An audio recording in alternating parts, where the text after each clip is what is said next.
Hello, Aldrin, Altuney here. I am with the amazing Craig Ingham.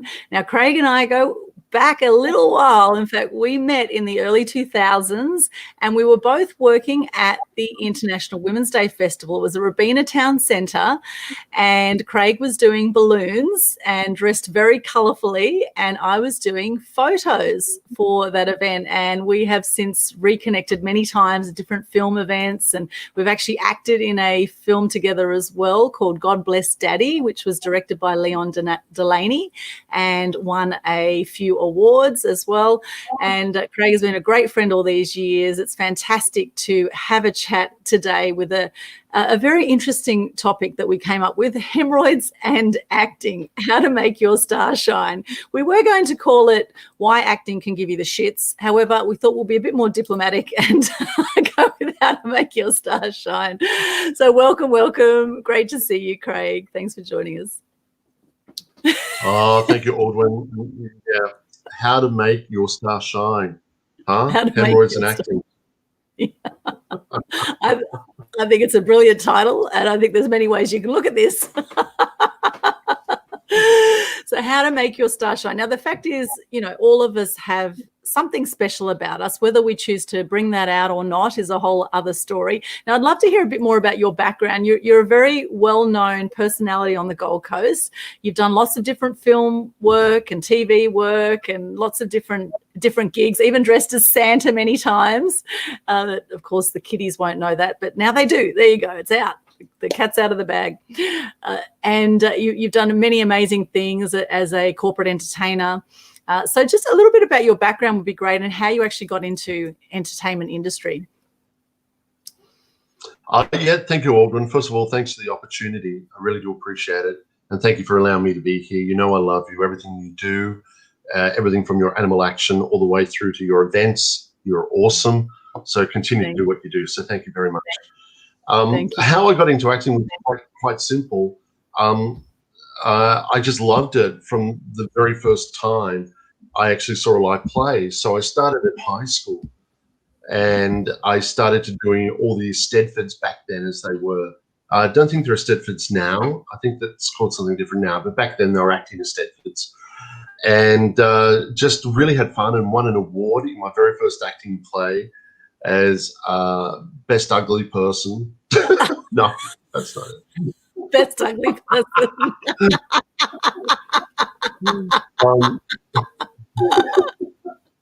But yeah, and then my love of acting began. But I actually put that on hold because when I was, about 11, I went and saw a magician live, an illusionist live, and really fell in love with the art form of magic and started to learn everything about magic then and there, and started to do that mainly as a career. And was the magician at the magic shop at Movie World. I was the magic demonstrator, of course, at Dreamworld and their magic shop. Did lots of corporate shows, supporting people like Pat Boone, and all over the country, toured everywhere with the Illusion Magic Show. But it was 1994 that brought me back to acting, because it was actually a movie called Street Fighter, which was Jean-Claude Van Damme, Kylie Minogue, Ming-Na Wen, of course, from Agents of S.H.I.E.L.D. She's now in The Mandalorian. God bless her. She's lovely. And they wrote at the last minute as these things tend to do on screen, they wrote a magic scene in the movie, and the call went around the set: does anyone know an illusionist? Does anyone know a magician? And my name got thrown around because of my years at Movie World, and they contacted me, and I spent a lovely week on set. All they did was just hire my illusions for the film. But then they needed someone to teach the actors how to move as a magician, how to walk and talk and do a few flourishes and things. So I spent a week with them, teaching them, got close to them, which was great. But then I saw them on screen acting and went, oh my gosh, this is my first love. Why did I turn my back on it?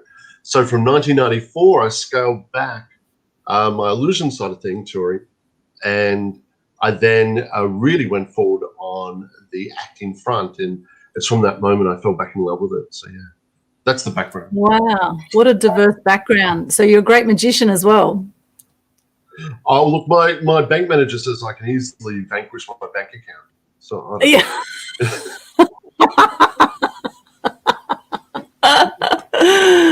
Wow, fantastic. Well, some of my oldest friends here on the coast, was on the coast. Jeff Diamond was, of course, a great magician. He's now living in Holland or somewhere over there. And Simon Hart, of course, who had the magic school here, and Troy Starr, all these great magicians. There's actually amazing talent on the Gold Coast. And, of course, we have Movie World here. So it's kind of like the LA away from LA. This is like Australia's LA is here in the Gold Coast. And now I guess in a way, right? And, the stunt show, Dar Davies, my ex-partner, set up the stunt show at Movie World years ago, and a lot of amazing performers based here, and a lot of great entrepreneurs on the Gold Coast too, which is really fantastic. And how has the industry been for you to actually get work? Like, what's it been like for you? Has it kind of rolled in from one thing to the other for you, or has it been a bit of a struggle initially? Oh, look, yeah, another great question. Thank you. And that's basically the topic of our conversation, hemorrhoids, because sometimes you feel like you've got hemorrhoids. The industry is, sometimes you just think, oh my gosh, but that's okay. What you've got to do, you've got to be resilient, and you've got to wear a few different hats. So when things aren't working your way, for instance, the acting industry took a huge dive there for a long time. It's now starting to come back, which is great. But really, as an actor, and you're based here on the Gold Coast, which I am, there is not many real opportunities that come along, particularly when things are really dire. So in Queensland, we mainly rely on TVCs, television commercials. And you're lucky if you have a run, you might get 2 or 3 a year. And then all of a sudden you're Mr. Popular and you get so many TVCs, and then you get nothing because you're overexposed for a while and you're no longer the fresh face. So then you're actually trying to get anything you can. And the only way you can do that, there's 2 things that you've got to do is, number one, like, it'll be silly for me, Aldwyn, to think that I'm going to be the next Tom Cruise love interest in a Nicole Kidman movie. It just wouldn't happen, right? He'd be amazing. But yeah, I mean, looks-wise, they always go for a certain look, don't they? And that's right. So I'm an impact actor, an impact player. So, and I've got to know my brand. If you know your brand and you know who you represent, the demographic and what you do, life gets a lot more easier because you're not starting to wonder about, oh gosh, why aren't I getting the roles? Then you go and watch that film, like San Andreas, for instance, when it was filmed here. I thought, well, wow, surely I should be put up for something in that. And my agent, like one of the best agents on the planet, but there was nothing there in my demographic. When I went and saw it on the screen, there was nothing in that movie that fit my look. You got to know your brand, what your brand is, how it is. So what you continue to do is, whilst you're waiting for these high profile gigs to come in, you've got to network your butt off like crazy. You've got to get out there, do a lot of independent film, a lot of short film, be a voice of the industry, help people along. Because to give you an idea, in the last 3 years, I've done nothing but independent feature film.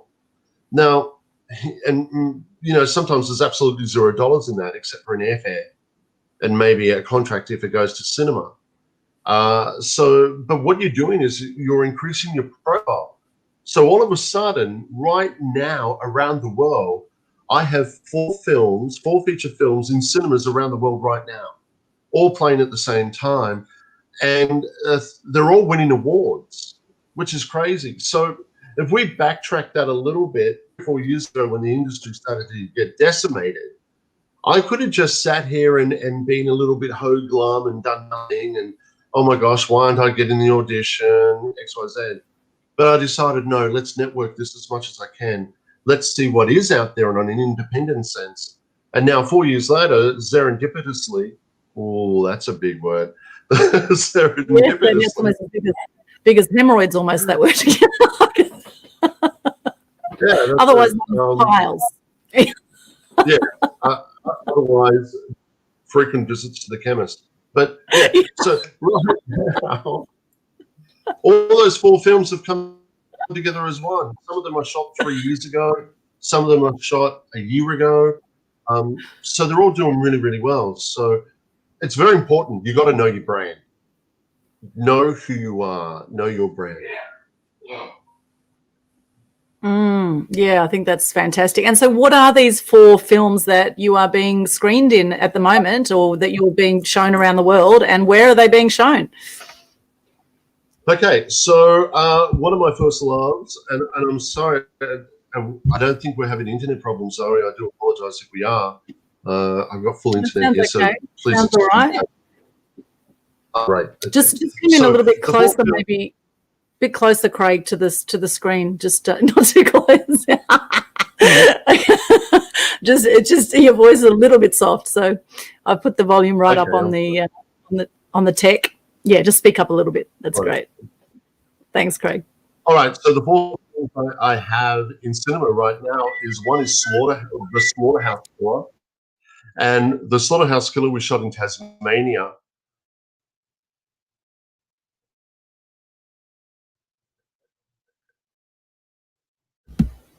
Oh, you're there, Craig? Oh, yeah, we're back. We're all good. Okay, so we're good. We're good. The Slaughterhouse, you're saying, shot in Tasmania? So the Slaughterhouse, yeah, we shot that in Tassie. It's now showing in England. I've got to do a video to that in the studio for the audiences over there before they see it. So that's going to be really, really good. Oh my gosh, I'm so sorry. It looks like the internet is glitching. Oh, that's terrible. It's glitching a little bit, but as well, which is really cool. Okay, thank you. So the Asia Pacific market, we have Bloody Hell, which is screening, which is a fantastic film. And Magdala Rose is over winning awards over in Brussels at the moment. So yeah, so we've got a few features going around the world. Fantastic! Wow, how exciting! And how did you get into those productions in the first place? Was it through your agent, or was it from independent sources, from networking? No, I just dropped your name, and I got in. That's a very smart move, Craig. That was very smart. It's all about who you know. All about who you know. So my agent is there for commercial products, and this was an independent product, and it was just networking, just knocking on doors, saying hi, going to film events. For instance, on Tuesday, I have a meeting with an independent producer. We're going to have dinner together, and it looks like there's a big project about to happen with that. So it's just knowing your brand, putting it out there, and constantly, without sounding narcissistic at all, continuing to remind people of who you are, and to give praise to the people you work with as well. Yeah, I think that's great. It's interesting. I often get cast as a mother or as a nurse or some kind of caring type role, and I don't know if it's because I just look nurturing because of my voluptuous figure. I'm not sure if it's that. I do have I have a big smile, and so I was cast as I was in the lotto commercial, running down the street with like a big excited, can't wait to get my lotto ticket in the TV commercial there. And also I was in the anti-ice TV commercial a few years ago by the federal government, and I got smashed in the face with a chair in that ad, and it's a very and I was a nurse in the ad, and I'm like so big expressions. I tend to get cast for nurturing roles and big out there expressions, which is interesting. And now I'm looking to change agencies. Now I've been with Ego Management for years, and now looking for another agent at the moment. So that will be interesting to see moving forward. And would you recommend to actually change agencies after a while? If you've been with the one agent for for years, is it good to freshen it up every so often and change around, do you think? That really depends upon yourself and your relationship with your agent. And what I mean by that is sometimes agencies actually don't get paid at all until you actually get the job booked. So the thing is, they've got to have quite a lot of people on their books to survive, to get a dollar. So classic scenario is an ad for a TVC will come through, like the Lotto ad that you're in. I also did a Gold Lotto ad way back in the day, which was really awesome. Yes. That brief, then the casting director gets it. They then send it around to every agent, including yours, mine, and everyone else's. And those agents, of course, are going to submit you because they want to be paid. They want you to work so they can be paid. And sometimes I firmly believe here in Australia, our states really only have two casting directors. That's all they have, is just about 2 to 5 casting directors all up. And basically,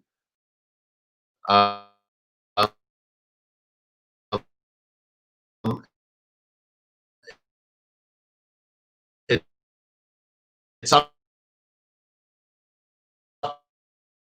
to those casting directors whether they think that you, which is great.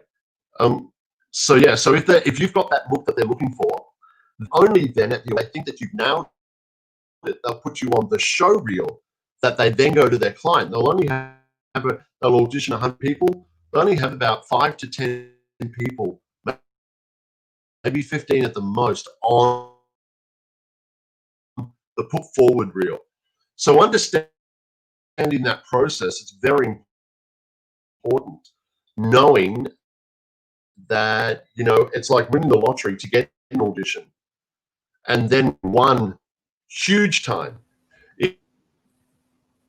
If you actually, it is either a couple of things, many people, and they're trying to make a dollar, and always have a great relationship, or you reach out to them in social, reach out and tag them, say hi. If they put something on social, make sure you comment on it, and make sure it's always positive. Have all your photos, have all your videos, have all the tools. So if you want to be a mechanic, you've got to turn up with all the tools to be a mechanic. If you want to be an actor, you've got to have your showroom, your photo, all of the different websites that you subscribe to that the producers use, things like Showcast, things like AT2, things like eCaster, and breakdown services, and there's a whole lot to it. If you want to be an extra, that's totally different. All you have to do is contact an agent, get a little photo, put it up, and happy days. You might earn $30 an hour sitting on a movie set, a television commercial. And, you know, when I got back into acting, that's what I was doing. I was doing heaps of extra work. I can't recommend it enough, because you get on set, you see the culture of the set, you see how the industry works, and it gives you an understanding of whether you want to move forward or not as an actor. It's a whole discipline. You just can't be an actor, as you well know. You know, you've got to put a lot of time and energy into that. Yes, absolutely. And it takes patience. And this is where the title of this comes from, you know, Hemorrhoids and Acting, you know, how to make your star shine, and why acting can give you the shit sometimes, because, you know, you're waiting around on set often a long time. And, you know, while there's interesting socializing that can happen, you know, often it's quiet on set too, right? It's quiet on set while the action happens. So you do need a lot of patience. Sometimes you are just sitting around for ages waiting to be called. So you do need to be patient. You need to be graceful. And, you know, it probably is like a lot of industries where people put themselves out there, you know, like modeling as well. You know, people can get jealous and can get nasty. It can be a bit of a dog eat dog world in this industry, and music as well, I would say, similar kind of thing. So, you know, to keep your wits about you, if at times, you know, people may not be that nice or might be jealous of your success or of whatever you're up to, you know, what do you recommend for people, Craig, that might be a little bit sensitive when it comes to criticism or, you know, to any kind of bitchiness that may happen? Okay, so that's really interesting, because I had something happen to me like that. In actual fact, I had stuff like that happen to me all the time. I get messages from different people saying, well, you know, you're too tall, you're too fat, you're too ugly, whatever. Why are you getting the work and why aren't I getting the work? People backstab you all the time. It's only human nature. In our profession, you've got to have a thick skin and you've got to brush it off. The thing that I take forward with all of my heart in my profession, in the acting world, I treat people with love, peace, and respect. And I can have a clear conscience. I walk through, I promote people, I celebrate their success because I realize it's their journey.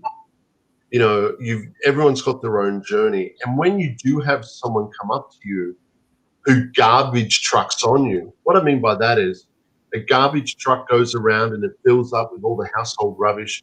And at some point, it's got to dump their load, right? Tip. Well, human beings are like that too.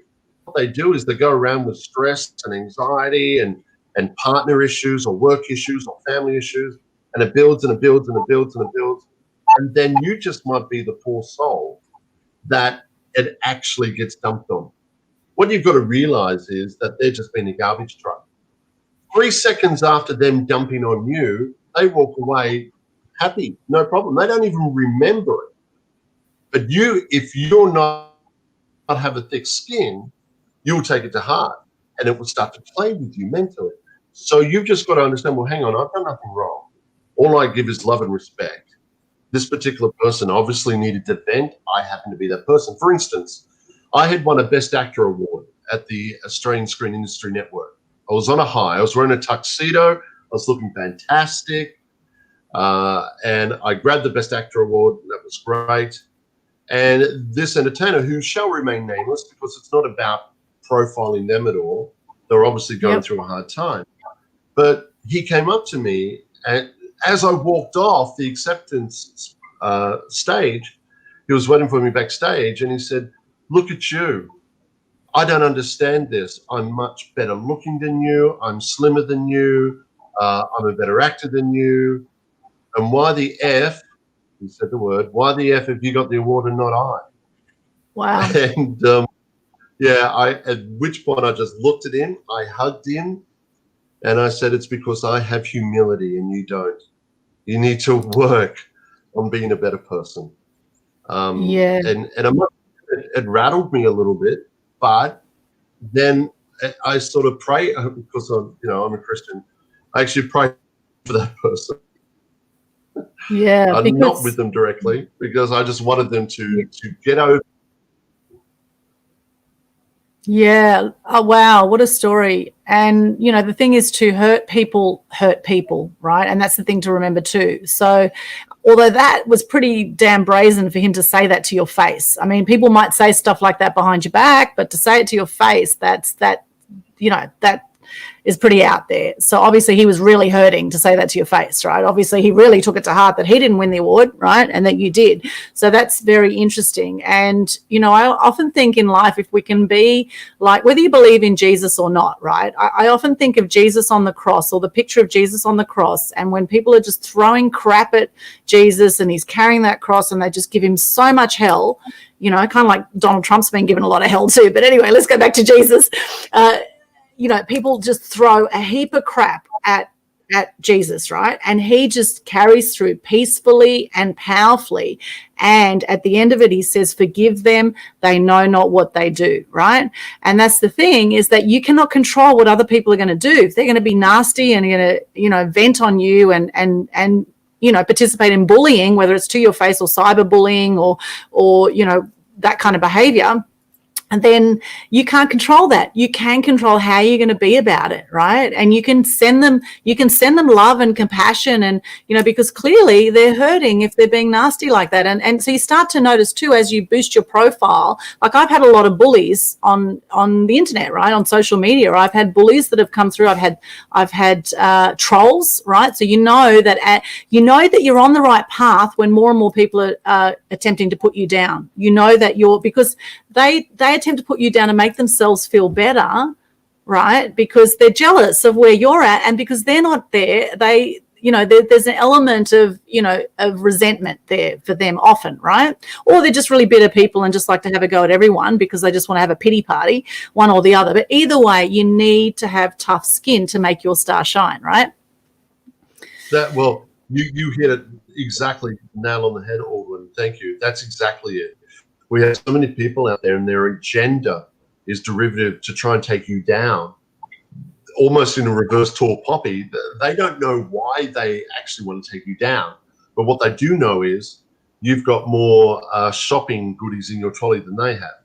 And they don't like that, So, yes. And the thing is, unfortunately, there's always going to be an element of that. And it's only the tough, like yourself, you've had so many people attack you. I've had so many people attack me. The names I've been called or some. Oh, here's an interesting story. I was actually, I had not one, sorry, I had, what's the word? I've been handpicked, sorry. I didn't even audition. I was handpicked for a film in America. It was a non-union film, and things were going well until they found out that I supported the current president. And when they found that out, I got dropped from production straight away, and it was a good role. But that's okay. Yeah. God bless. It wasn't meant to be. I don't want to work with people who have an agenda behind what they do. I want to work with 100% creative people who love the product, who love the process, who understand what we do is for all walks of life and not to have that simmering in the background. So, I mean, and the interesting thing, I was talking to a casting director in New Zealand about this, and they contacted me and said, hey, we just heard on the grapevine XYZ. And I said, oh my gosh, yeah, that's true.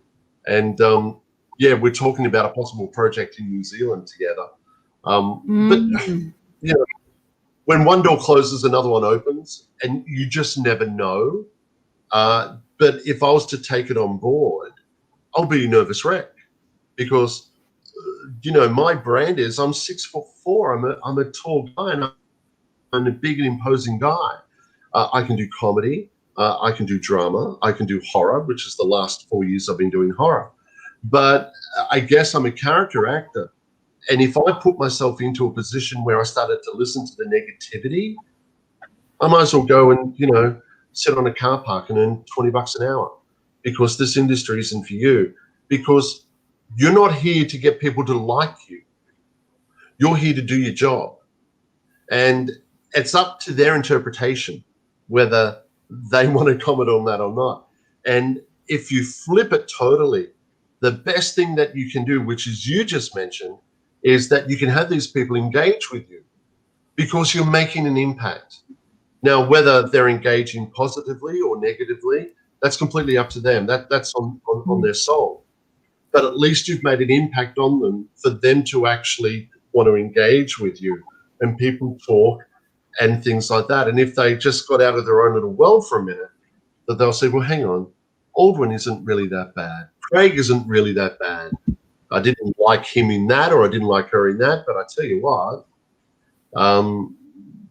at the end of the day, I like their product. But again, it's knowing, put it this way, KFC releases a brand new hamburger.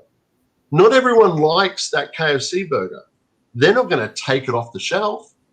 So think as the takeaway, think of yourself as a KFC burger. Yeah.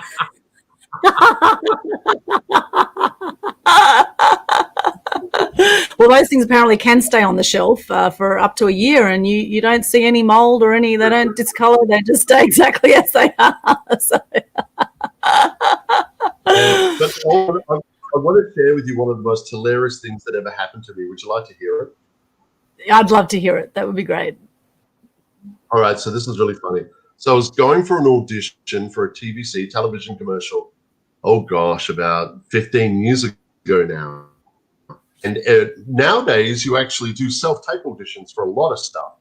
But back then you had to drive up to the casting director. and do the audition, and it's all the nerves going up and all that sort of stuff. So this was actually for a Subway commercial, and it was a Rodeo, and they wanted me to they were selling a new 12-inch sub, and they wanted me to utter the lines to camera in an American sort of tone. Woo-wee! Now that's what I call a real mouthful. Yeah. So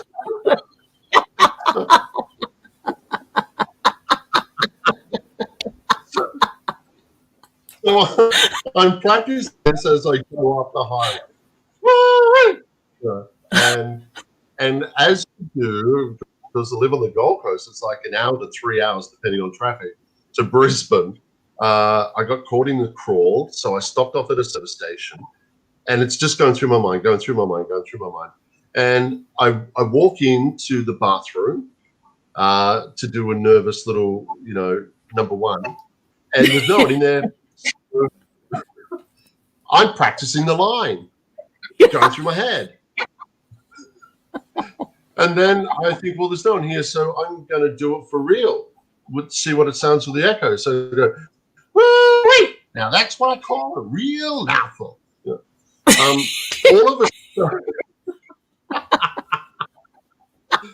All of a sudden, I hear this, what the earth?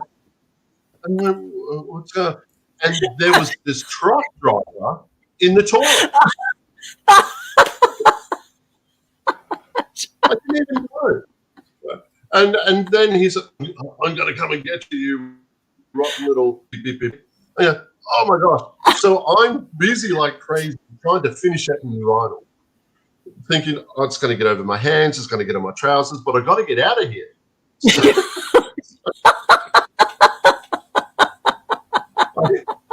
I zip up. I race out the door. And then I knew that he was about 30 seconds behind me. And it was a long corridor, and he would have spotted me racing. So I turned around, and I did the best acting performance of my life. And I did like a real deep voice. I said, well, what's going on here, mate? There's this guy just flew out of here, real skinny-looking guy. I don't know what's going on with him. What's going on? And the actual guy said, which way did he go? I said, I think around the corner. I don't know. And he went flying after this guy around the corner. I walked back.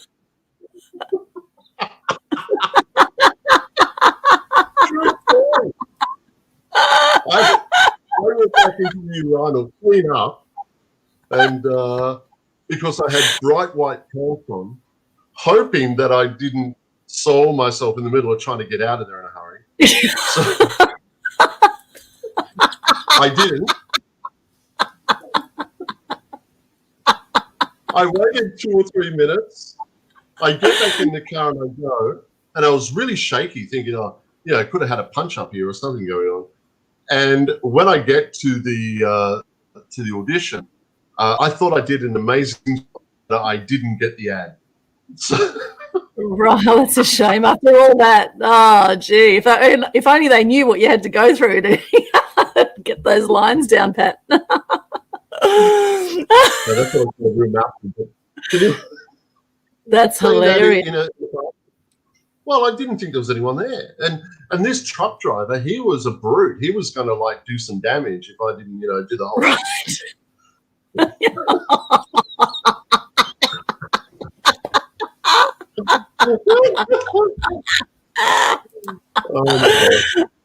Oh, that's hilarious. So funny. Wow. So for those who are thinking of entering the acting world, who want to be actors, what do you recommend would you recommend that they do certain courses, or, what are some recommendations you'd have for those who are maybe starting out in the industry, or those who want to get some more work? What are some tips? Okay. So the thing here is you want to have a natural aptitude to being an actor. Yes, you can do courses, and I thoroughly recommend them. But if it's not already in your makeup, like, for instance, if you don't really want to be a brain surgeon, but you go along and have a sandwich, you're not going to be a great brain surgeon. So um, have a natural fit. Have that feeling. If you have that feeling, the first thing I suggest you do is how I started all those years ago, is do lots of community theatre. That's where you get your grounding. And it's in front of a live audience. So all your local community that you have the ability to want to move forward. Then get yourself an agent, register as an extra, start doing some acting courses, get on set, do lots of free short films, lots of free feature films, independent films, because it's the only way you're going to hone your craft. And then if you're happy with who you are, know your brand. Very important. If you're only 4'5", you're only 4'5". Work with it. If you're 6'5", you're 6'5". If you're a super stunner model, work with that. Whatever you are, be prepared to do the hard yards. Do not be prepared for instant overnight success, because it only happens once in a gazillion years.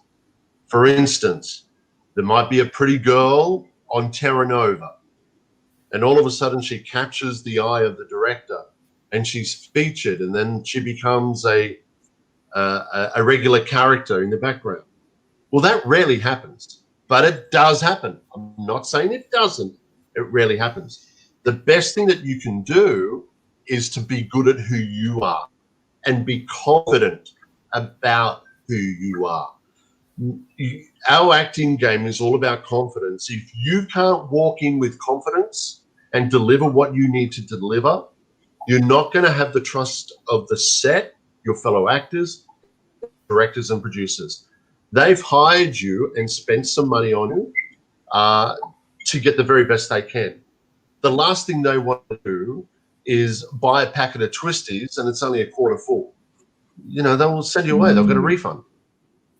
They want the very best. So you cannot wait. You might only get one professional job a year. Well, what are you going to do? You're going to sit on your bum and think that you're God's gift to acting and trot out when you get the film? No. You go and hone your craft. You go and do all of this stuff I just mentioned to keep your hand in. It would just be like you, Aldwyn. You imagine you decided, oh, I don't need to buy any new camera lens, or I don't need to, you know, refresh the camera or clean it. All of a sudden you go out, you do a big job. Oh, hang on. You just wouldn't do it. You know, as a professional, you have everything there ready to go. So the other thing I suggest to people getting in the industry, don't look at your agents as somebody who's not doing something for you. Give them reason to do something for you. Have your most up-to-date details, your photograph at the very least, your measurements, your bank accounts, your super accounts. They had them all on a database. And the acting world works like that. So you might be sitting in the database and all of a sudden someone from Sydney is doing a big casting and they've got a deadline and it's got to be done today. That's practically how it works all the time. They want to know your information like that. They don't want to wait for you to get a photo, to see your video reel. They need everything at hand so they can make their qualified decision there and then. And if you don't give your agent that, your agent's got nothing to work with. Because I can tell you what, if you're new to the industry and you just give your agent, you know, a stupid cell phone photo that's sort of blurry and grainy, and why isn't my agent giving me the work? Well, you've given nothing for your agent to give you the work with. On the odd chance that the casting director in Sydney or Brisbane or LA likes your look, you've got nothing there to show. So how can you expect these people to actually cast you or give you work if you're not helping them to the very best? Because I can guarantee you this, for every person who doesn't have their act together, there's 100 people who do, who have the videos, who have the photos, who's been to training, who reads every day out loud, who announces and articulates and pronounces everything, because that's part of who they are. and they're just waiting for that call, and they're ready. And they're the people who get the jobs. It's persistence and being ready when the time calls. Yeah, I love that. And you can't beat professional photos, right? I mean, my background, I'm a photojournalist by trade. And interesting you mentioned live theatre, because I actually started out doing live theatre as well 25 years ago or so. I actually did Anastasia. I played Anastasia in QCOM Theatre in Mackay. I was at Chats Productions in Coffs Harbour, and I played one of the wives in Run for Your Wife. And I was at the Gold Coast Little Theatre here. I played one of the wives again of Einstein in Picasso at the Lapin Agile.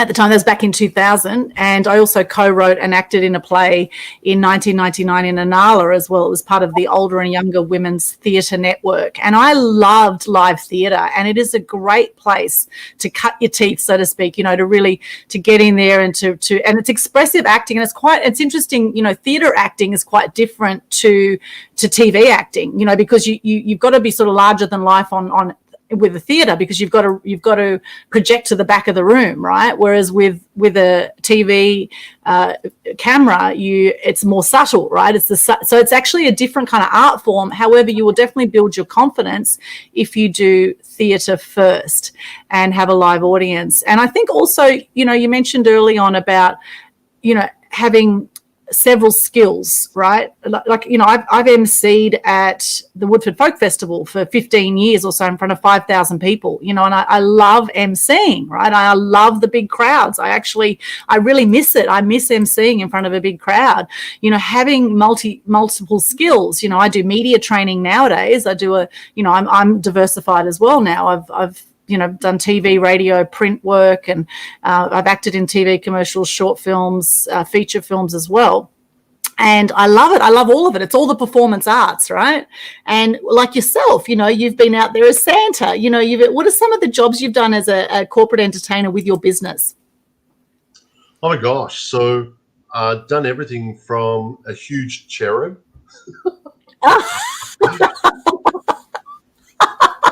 I can see you as a cherub. That's hilarious. An Elvis Presley impersonator, the Blues Brothers. Of course, balloon twisting, clowning, magic, lots of live performance art, roaming around doing comedic different characters. And those sort of things really steered you well for your overall acting career when you do get film and TV work, because you're constantly out there, you're constantly honing your skills. I always remember I never wanted to do a clown ever because of my height, 193 centimeters, just under 6'5". And I thought it might have been too scary for a little one, because you got to, oh my gosh, look at this clown, Yeah. And I refrained from it for so many years. And we got a call from an agent, a live performance agent, to supply some clowns for a week leading up to the Ekka. And it was the most hilarious thing ever. So it was actually at Grand Central Station in Brisbane from 4:30 a.m. in the morning till 10 in the morning for the lead up to Ekka. So when all the business people come off the trains, we were handing them out free fairy floss and everything for a lead up to promote the Ekka. And I didn't want to do a clown, and I thought, my gosh, how am I going to do this? So what I did was I did a lot of research, because the agent really wanted me to do it. And I found an old 19th century clown costume on the internet, which we replicated. And it was a very friendly costume, and the makeup, we accentuated that. And from that moment, I fell in love with clowning and learned all about clowning, because it was actually went down very, very well. The local newspaper at the time, the MX in Brisbane, they put it on the front page, which was great. And then Nova radio station did their TV ad with my clown in their ad. And then I started to do lots of little bits of clowning and got really well known for my clown, because I called my clown Pom Pom. Pom Pom the clown. Yeah, basically, because basically the suit had old-fashioned pom-poms on it, which broke down the alarmist trend of me being so tall because it was a funny thing to see. It was all these little raggy, taggly, old, big old-fashioned pom-poms. And then, of course, I actually changed the demographic. This is why I mean it's so important to know your brand. I changed the demographic to a bit of a whiny voice for pom-pom. And that totally broke down things again. So Pom-Pom's voice was, "Oh, hi, yeah, I'm Pom-Pom. Hello, how are you? Oh, nice to see you. Oh, my, hi." You know, that's that sort of thing. I love it. But in full clown mode, it actually works. And Pom-Pom was very irreverent, very weird left to center. So therefore, my height was taken out of the equation. And people just looked at it as a fun thing. For instance, all those suits, all those lawyers and accountants going to work from 4:30 in the morning, I would stand at the top of the escalator as they came up for Grand Central. And as they're passing, I go, "Home and away auditions this way, home and away auditions this way, centre link that way." You know, so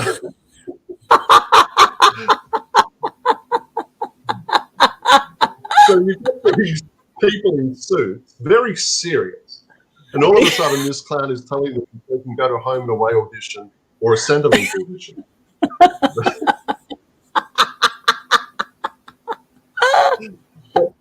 It's very important to know the brand and know the brand you're catering to, because that could have easily gone not well at all. I could have easily been a traditional clown, tried to juggle, tried to, do clown jokes. It just wouldn't have worked.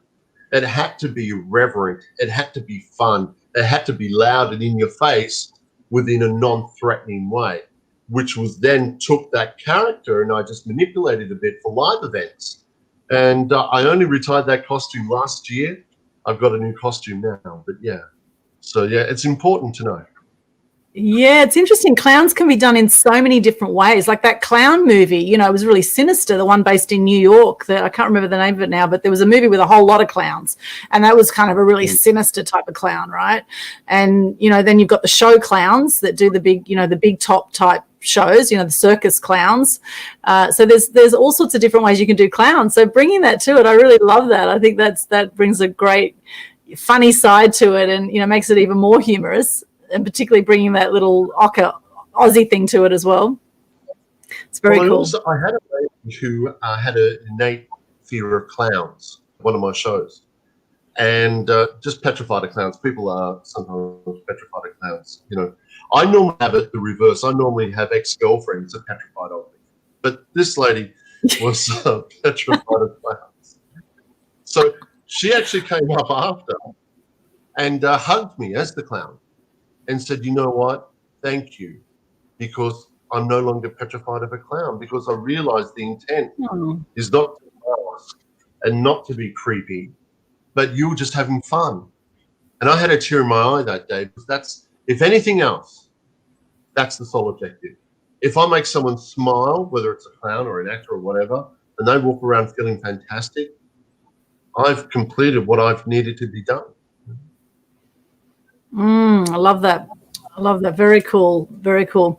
Now, in this industry, and we are talking about hemorrhoids and acting and how to make your star shine today, there is a lot of arse licking that can happen in this industry, and a lot of a lot of people sucking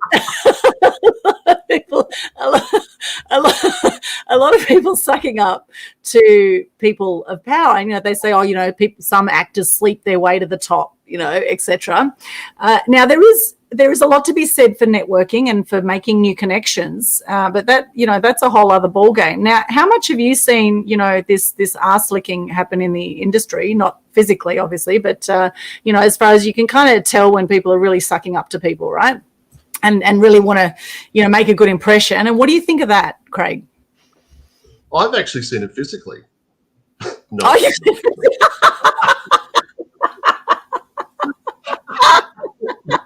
that's in the green room. Backstage. Look. Yeah, backstage, exactly. In the toilet block. I have not seen that. I'm only kidding. Look, the industry is what it is, and you will have people who try and sleep their way to the top, or try and do whatever they can, and in some cases that does work, but really and truly, it might only work once. You might, for instance, be a handsome bloke, and the director might like guys, and you might put yourself out there because you want that role. But if you don't have the talent to back it up, you might get that role, but you might look like absolute hemorrhoids on screen.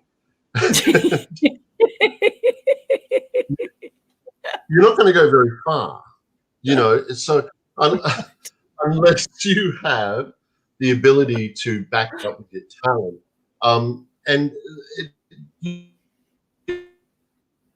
there's something interesting I'm about to say, and forgive me if it's going to be polarized, and I guess I don't want it to be, but I want people to understand the shadows in the industry.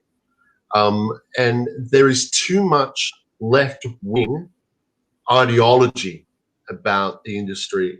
For instance, the whole Me Too movement that was going on a couple of years ago, with the Harvey Weinstein and a few of those different people. Well, I think it's absolutely abhorrent that these people would say to a young Aldwyn or a young Craig, hey, you got the role, only go to bed. I think that's absolutely terrible. And I think that it had to be addressed, which it was, thank goodness. But here's the big but. That's the headline. A lot of people don't know the shadows associated around that. So the shadows associated around this whole topic, whether it's Hollywood, England, here, the shadows are that these particular people in power who have done this, not just the Harveys, but there's a whole gazillion of people out there who manipulate people like this. They've done so for a very long time. That's where we get the term casting couch. Now, some of these people that jumped up and down and said, this is wrong, which it is, and this needs to be addressed, which it was, and I'm so happy. People were the same ones that went through that same process 20 years ago and got to be where they got to be. Not everyone, but some did. They're the same people who then send their children, grown-up children, to auditions, knowing that they're going to go through the same thing. And it was completely accepted until a movement happened. And then all of a sudden, everyone jumped down and said, rubber, rubber. But they helped perpetuate the industry because they willingly, not all, I'm just saying some, they willingly went through a system like that, knowing exactly how the system works. So I found it a little bit amusing that some of these people were speaking up with great voices, knowing that some of these people went through the whole thing and pushed people in that same direction.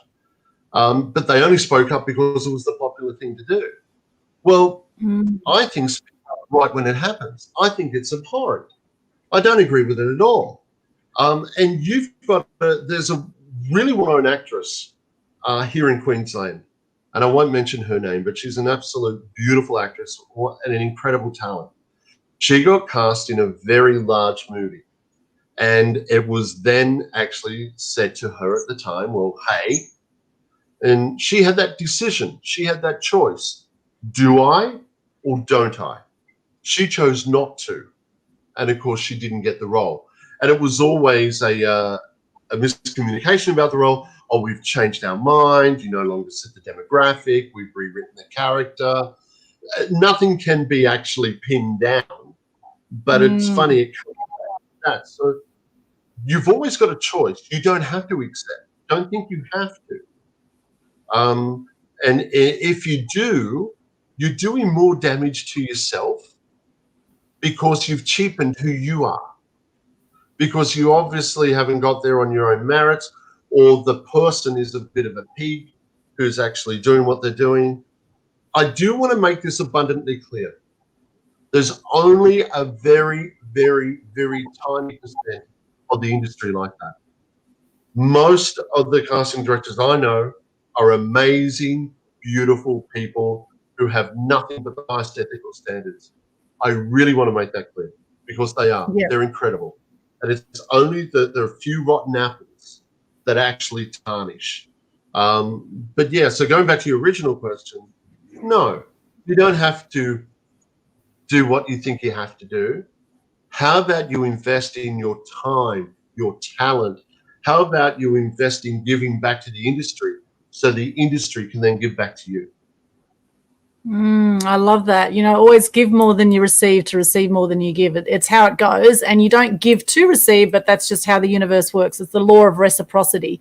And it may not come back from the person you give to, but it does come back in some way. So always being conscious of what is it that the industry wants and how can I help others? How can I be of service?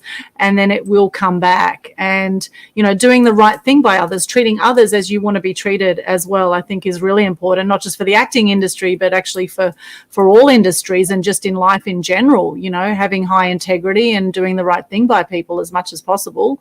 And I know there's times that, we sometimes slip out of integrity. And so if you do, just be in communication about that, and be the best version of you that you can be, and don't take any of the nastiness to heart, right, that may happen out there. There are amazing people in the industry, absolutely, and I've met some phenomenal people and very supportive fellow actors as well that, are all out to support each other. So there are some amazing people, and like any industry, you do get your rotten.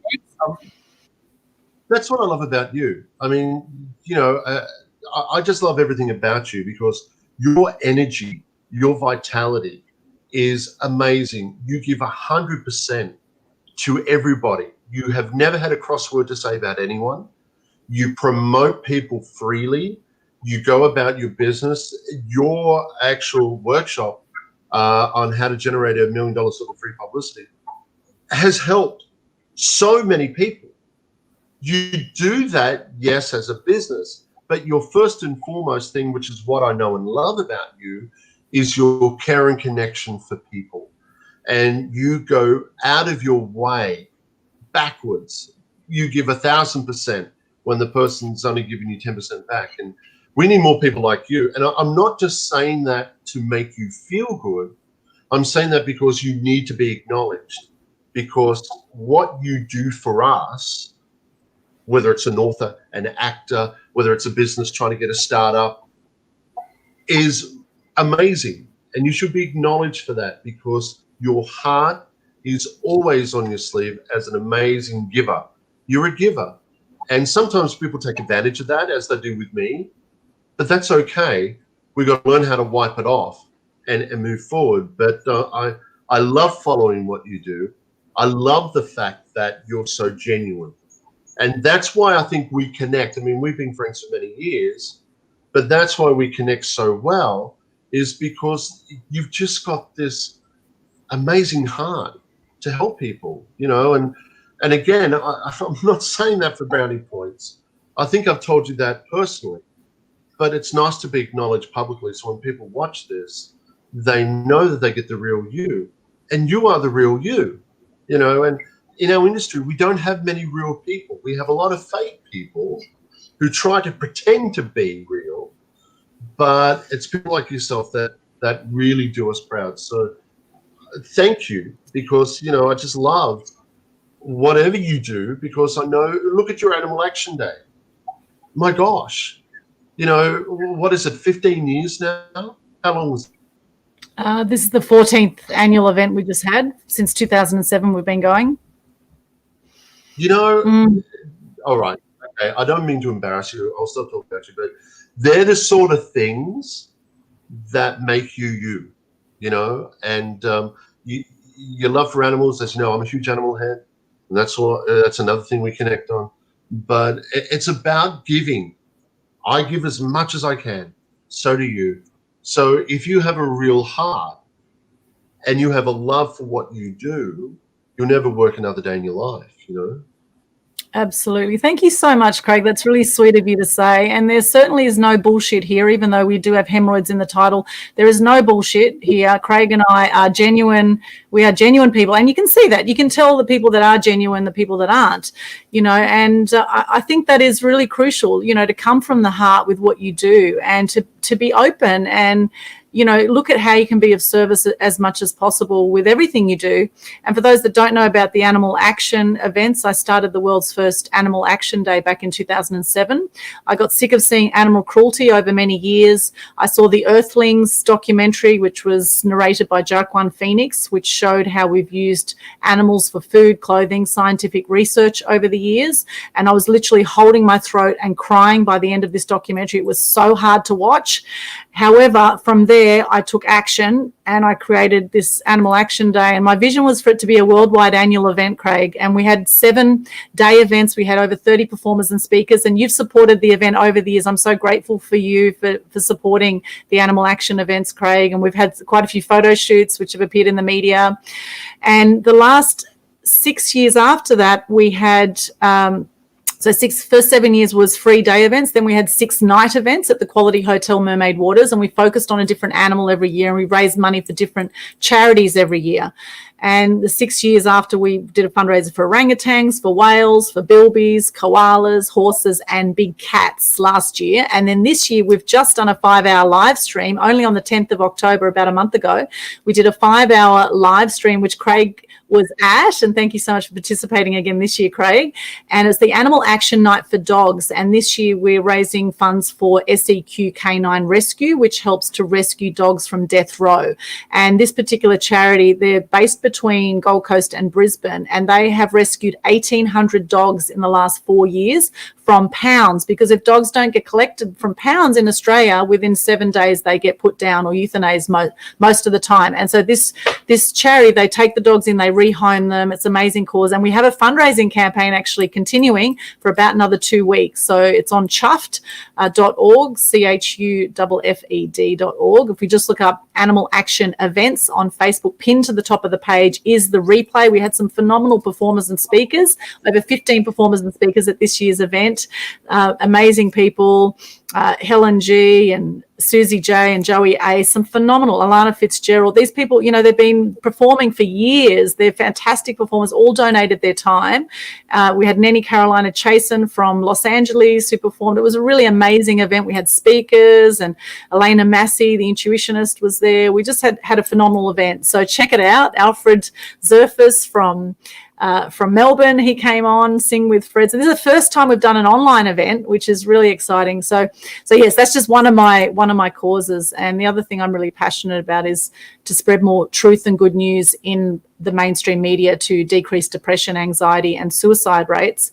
And I set up with Tracy Corman from Two's Company, we set up the Gold Coast Business Laughter Club several years ago. And we also do a comedy duo called the Fiddly Gigglers together as well, which is a lot of fun. And in fact, the Fiddly Gigglers hitting the GC spot, that's our subtitle. And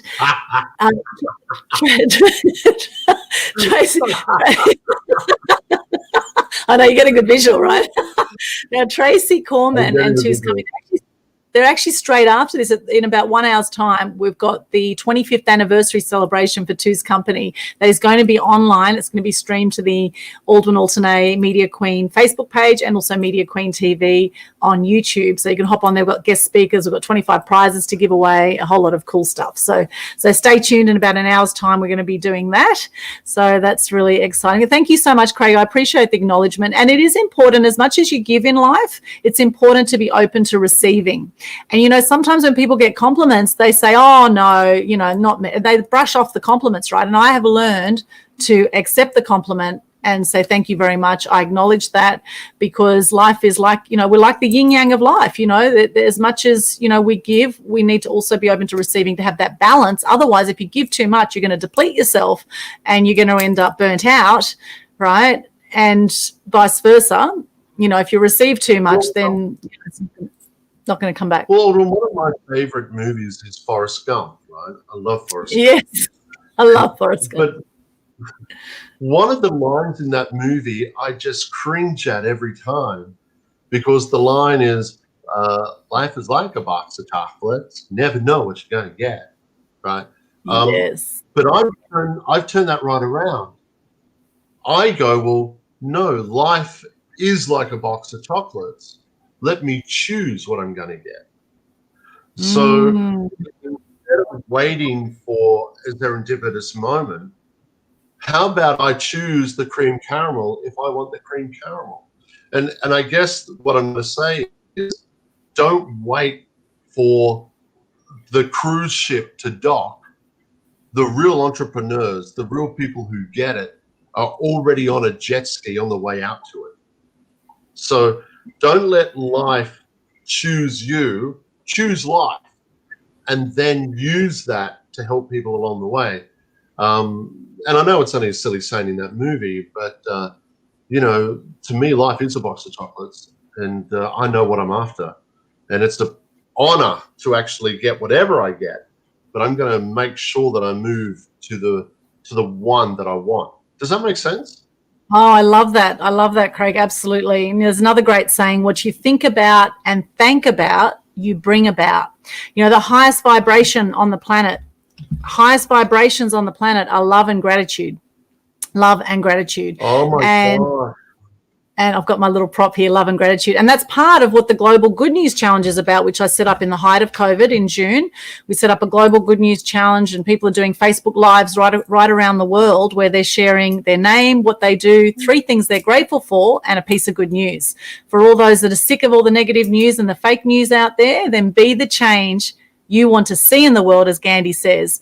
Be the change you want to see and share some good news, right? Share some gratitude. And I'm so grateful for you, Craig. I'm so grateful. You always bring so much joy to my life. Whenever I speak to you, we tend to just end up in fits of laughter. It is just so much fun. You're such a good person. A lot of it we can't actually publish here, of course. But yeah, that's right. Some books that, just before we go, some books that really helped me. I've got them on my in my library right here. I'm looking in my library in my office. But if you really want to get some positivity into your life, please go and get some audio downloads or some books on the great Zig Ziglar, an amazing person. Get some stuff on Jim Rohn, an amazing person. Get some stuff on Eric Worre, Anthony Robbins. I mean, the list goes on. Some Pat Massetti. Some incredible stuff, and really nurture your soul. If you put negativity into your soul, you're going to have dark pupils. If you put positivity into your soul and do something positive every day, that's going to radiate. You're going to become a magnet to positivity. So my thing is, on leaving, do not become a magnet to hemorrhoids and other shit. Become a magnet to positivity. Wow. Oh, I love that, because when the shit sticks, it's not very nice. So you don't want that shit to stick. The shit to stick. The shit may stink, but you don't want it to stick. That's for sure. So focus on what you do want, and do what you love in life. Do what you love. As you say, if you love what you do, you never have to work another day in your life. And if you love acting, or you love whatever it is you love, you just go for it. Because anyone who's a famous actor right now, I can assure you, they didn't just suddenly leap to fame. They've worked their butt off to get there, and they've had to do part-time jobs and things on the side to make a living or whatever while they followed their passion. And that's the thing too. And there's a great saying that I got from a landmark course is, be committed, not attached to how things are going to look. Be committed. So if you want to be a superstar actor, you just be committed to that path. You do whatever it takes to get there, and don't be attached to how that's going to look, right? Fantastic chatting 100%. with you. Thank you, Craig. Thank you so much. Much love. Love you. Thank you so much. And Craig, if people want to connect with you, where can they find you? They can go to my website, which is worldstagepromotions.com. You'll see all my details there. I'm on social. Hit me up, say hi. On Twitter, Craig Ingham. I'm also on Facebook, of course. You can see me. I'm not hard to find. In actual fact, if you a little bit of narcissistic moment, not meaning to be, but if you Google my full name into Google, you'll see all my contact details. all of the movies and stuff I've done. And reach out if you want to say hi. I'd love to say hi. Reach out. It'll be great to say hi and connect. Absolutely. Thank you so much, Craig. And thank you to our live viewers, everyone who's watched this live. We've got Subash, she said hello. Karen Davey says, know your brand, so important and great advice. Thank you, Karen. Eddie Casa says, interesting guy.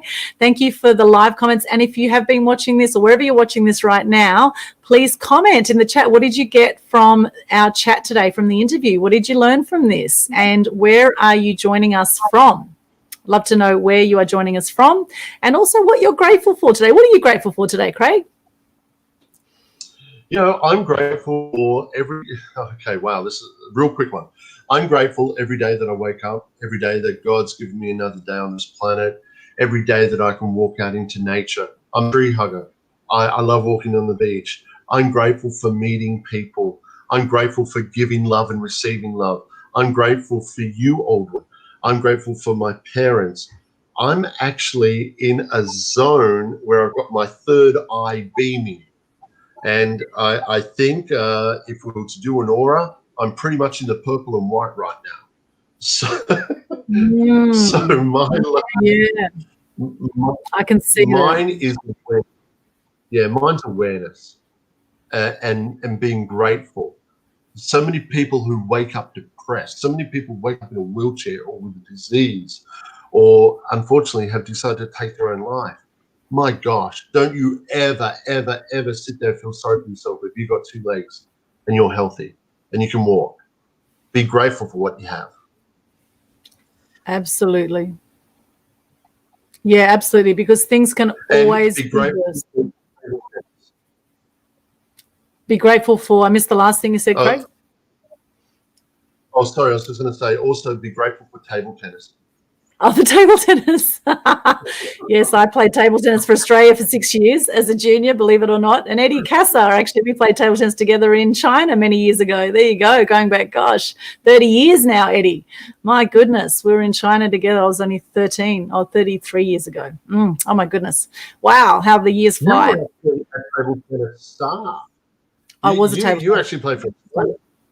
I played for Australia for 6 years. You were the pin-up girl for table tennis nerds. I was the pin-up girl for table tennis, yeah. I was. They never did the bikini shoot, but, you know. It was a lot of fun. I got all my aggression out in table tennis. I used to beat the hell out of the ball. I had a killer forehand smash. And, you know, I actually really miss it. I really miss it. I spoke to a lady who used to be my coach 30-something years ago in table tennis just the other day. Actually, we had a half-hour conversation, and she said, oh, we need the media queen to help with some media for table tennis. And it's really funny, and it's just, you know, it's such a community, the table tennis community, that you sort of grow up with people. And, you know, I really miss it. I want to go back to it. So watch this space. Let's see what happens. I may just go back and start hitting the ball again, be like the Forrest Gump of the Gold Coast. It's a great sport. So thank you, Craig. Thank you so much for being with us today. Thank you so much. Thank you for watching this. And thank you to all. Yeah, all the viewers, thank you so much. Please comment, like, subscribe to Media Queen TV if you haven't already. There's over 500 videos on there. We have some amazing content.